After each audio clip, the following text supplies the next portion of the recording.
পানির উপরে ধরে আছে লাউ।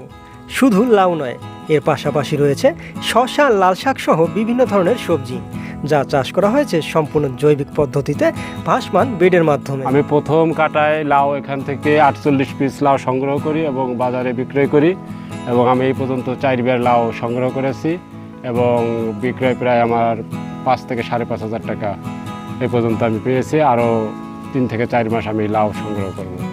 জলাবদ্ধ পতিত জমিকে চাষাবাদের আওতায় আনা কৃষকদের কর্মসংস্থান সৃষ্টি ও পুষ্টির চাহিদা পূরণের লক্ষ্যে উপজেলা কৃষি অফিস মুকসুদপুরের অভিনব এই উদ্যোগ। আগে যখন আমি বর্ষা মৌসুমে বেকার থাকতাম, তখন আমি কোনো কাজ ছিল না। আমি উপজেলা কৃষি সম্প্রসারণ অধিদপ্তরের অধীনে ট্রেনিং নিয়ে আমি ভাসমান পদ্ধতিতে লাউ চাষ, শসা চাষ এগুলো করি এবং আমি খুব লাভবান হচ্ছি।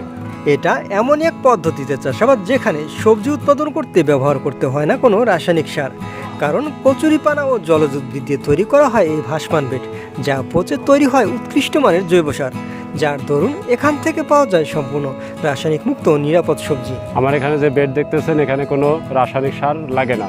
এই বেডই হচ্ছে জৈব সার। এখানে পাবেন আপনারা রাসায়নিক মুক্ত সবজি। আমার এখানে 9টি বেড আছে, তার ভিতরে 6টি এলো আপনার এই লাউ চাষ এবং 3টিতে এলো আমি শসা চাষ করেছি। লাউ এবং শসার পাশাপাশি আমি ভাসমান বেডে সাথী ফসল হিসেবে লাল শাক চাষ করে 2,000 থেকে 2,500 টাকা এই পর্যন্ত বিক্রয় করেছি।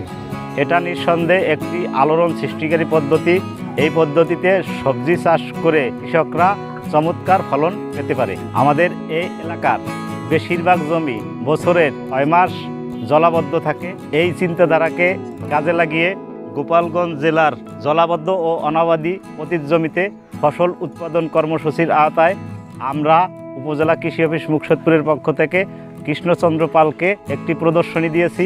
সে সুন্দরভাবে এই প্রদর্শনীটি বাস্তবায়ন করেছে এবং আমরা তাকে যথাসাধ্য শিখিয়ে দিয়েছি কিভাবে করতে হয়।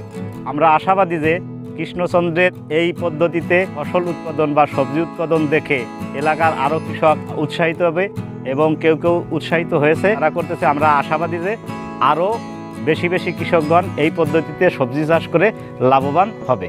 যারা এই সময়টা বেকার থাকেন জলবদ্ধ জমিতে, আমাদের এই লাউ চাষ করে ভাসমান অবস্থায় যদি আপনারা করেন, তাহলে আগামীতে লাভবান হওয়ার ভালো একটা সুবিধা রয়েছে।